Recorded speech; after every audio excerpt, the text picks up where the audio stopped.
Hi, I'm Zuri. At 62 years old, I thought I'd figured life out pretty well. I owned my three-bedroom house in Atlanta outright, had a decent retirement fund, and spent my days volunteering at the community center and tending to my garden. My son Marcus had always been the light of my life, until he married Vanessa 3 years ago.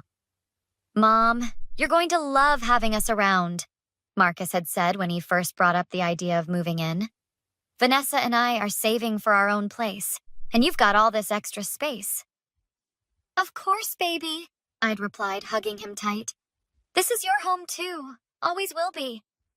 Vanessa had smiled sweetly that day, her perfectly manicured nails resting on Marcus's shoulder. We're so grateful, Zuri, really. We'll help around the house, contribute to groceries, whatever you need. Don't be silly, I'd told her. You're family now. No, seriously, Vanessa continued, her voice dripping with false sincerity. We don't want to be a burden, right, Marcus? Absolutely. We're here to help, Mom. The first few months were fine. Marcus helped with yard work on weekends, and Vanessa occasionally cooked dinner. But slowly, things changed.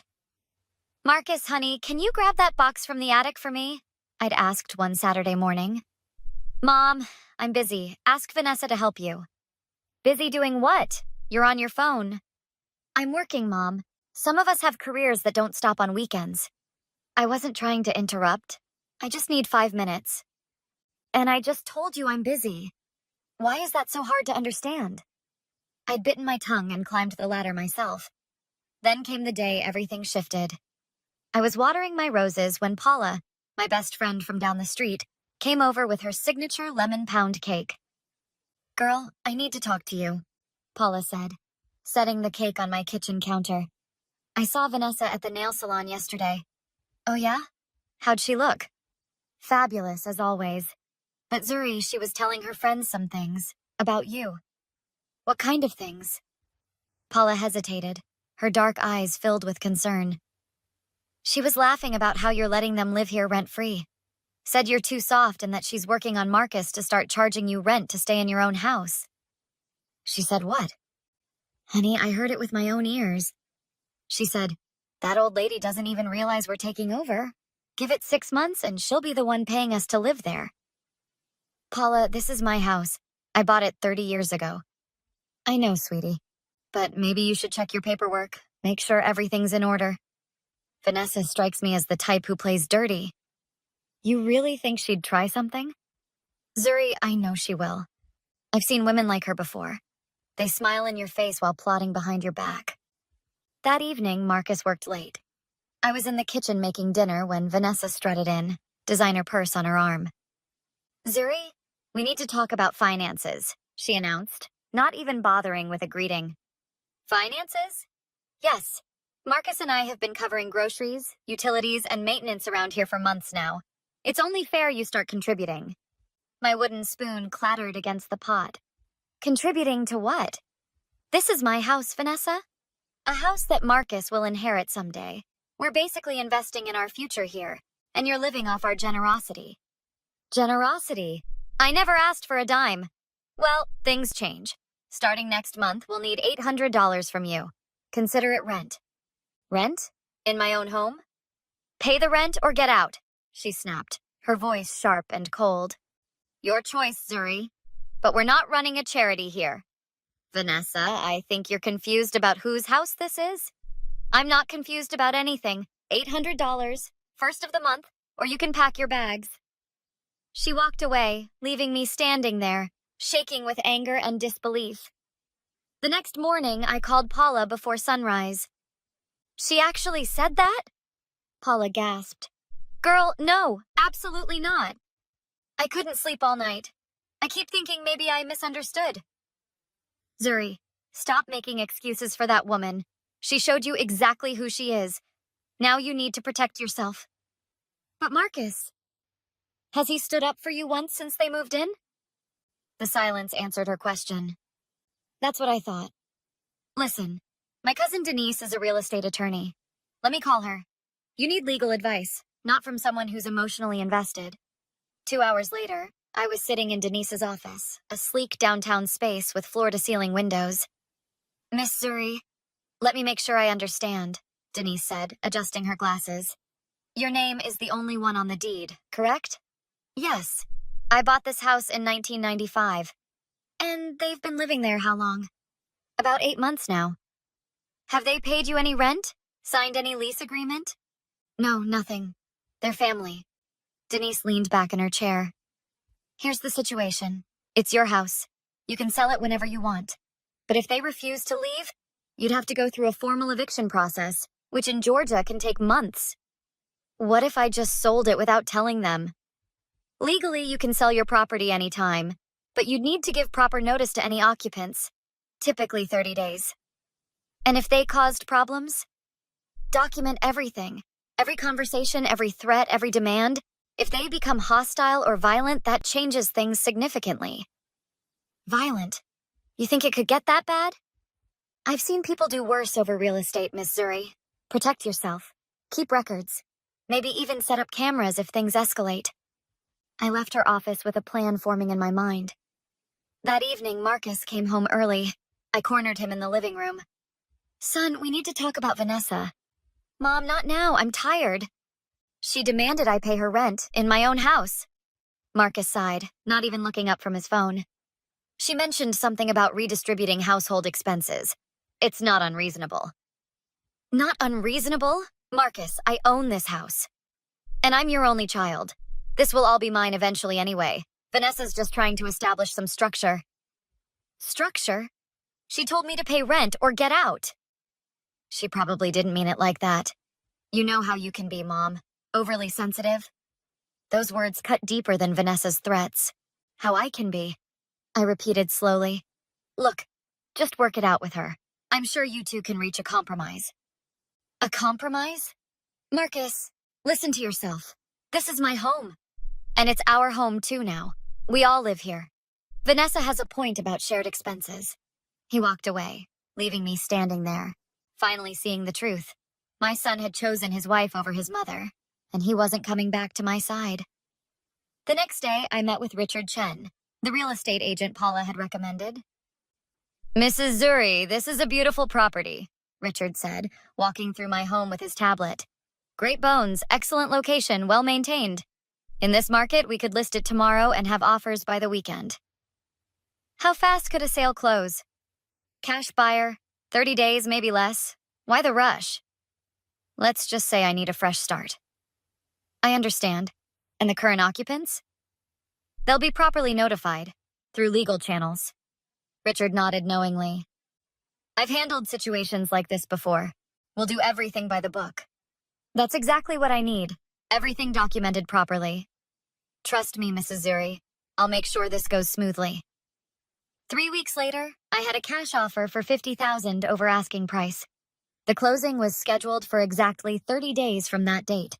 I'd found a beautiful 2-bedroom condo across town and secured it with my down payment. Everything was falling into place. I waited until Marcus left for work before approaching Vanessa. She was in my kitchen, drinking coffee from my expensive espresso machine. Vanessa, we need to talk. About the rent? Finally ready to be reasonable? No. About you moving out? She laughed, actually laughed. Moving out? Zuri, you're hilarious. We're not going anywhere. Actually, you are. I've sold the house. The coffee cup froze halfway to her lips. You what?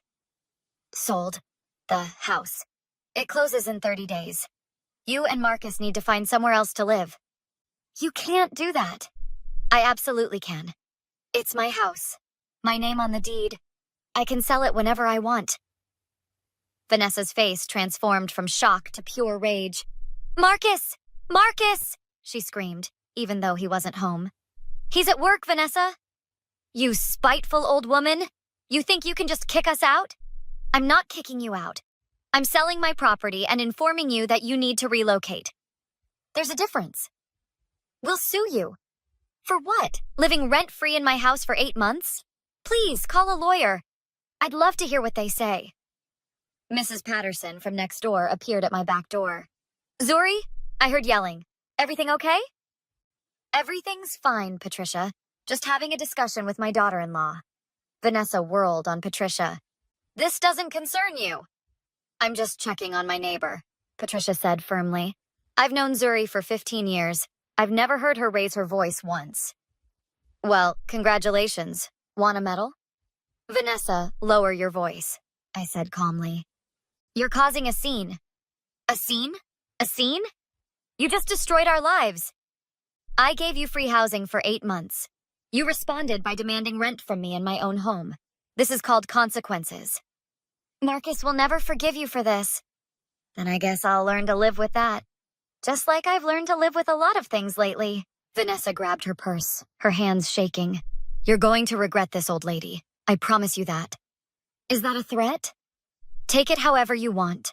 She stormed toward the door, then suddenly grabbed my favorite ceramic vase from the entry table and hurled it at the wall, shattering it into pieces.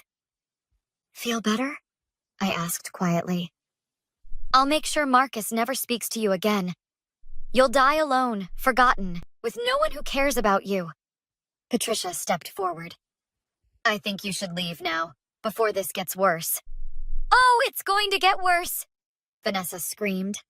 She shoved past me, her shoulder hitting mine hard enough to make me stumble. Patricia caught my arm. Are you hurt? Patricia asked. I'm fine, just shocked. I'm calling the police, Patricia said, pulling out her phone. Wait, I stopped her. Let me call my attorney first. She said to document everything. Vanessa slammed the front door so hard a picture frame fell off the wall. Marcus called 20 minutes later, his voice tight with anger. Mom, what did you do? I sold my house, Marcus. Without telling me? Without discussing it with us? I'm an adult. I don't need permission to sell my own property. This is unbelievable. Vanessa's hysterical. She's talking about getting lawyers involved. Let her. Denise Hayes is my attorney. She'll be happy to speak with anyone Vanessa hires. You already have a lawyer? How long have you been planning this? Since your wife told me to pay rent or get out. In my own home, Marcus. The home I raised you in. Silence stretched between us. You could have talked to me, he finally said, his voice quieter. I tried. You told me I was being overly sensitive. You chose her side without even listening to mine. She's my wife, Mom. And I'm your mother.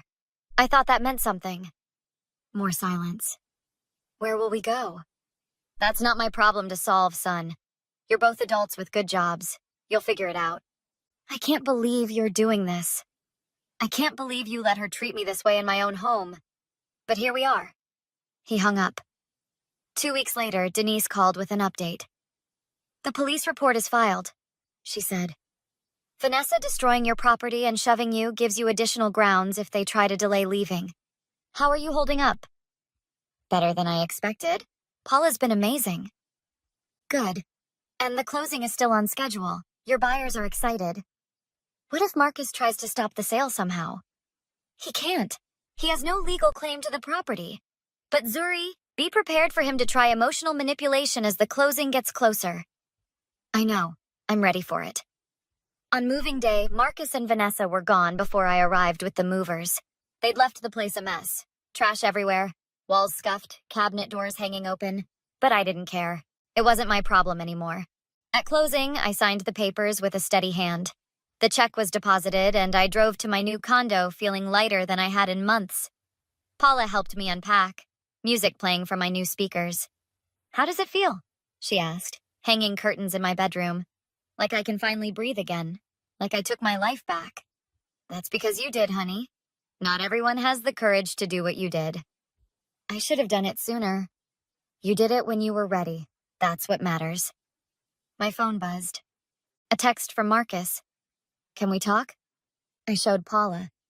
What are you going to say? She asked. That I'm open to talking when he's ready to really listen. Not before. And Vanessa? I hope I never see her again. Ever. Paula laughed. Amen to that. You know what's funny? I thought I'd feel guilty. But I don't. Not even a little bit. Why would you feel guilty for protecting yourself? Exactly. I gave them a home, love, and support. They gave me demands and disrespect. I just showed them that actions have consequences. You taught Marcus a valuable lesson too. Maybe not today, but eventually he'll understand what he lost.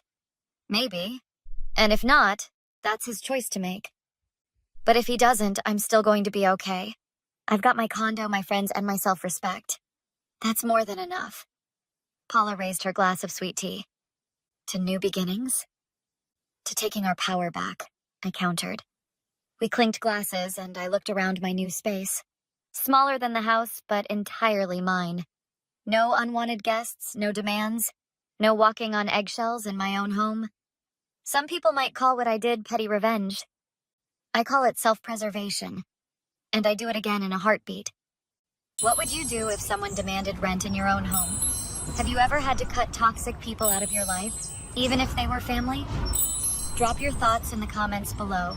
And don't forget to like and subscribe for more real-life stories about standing up for yourself.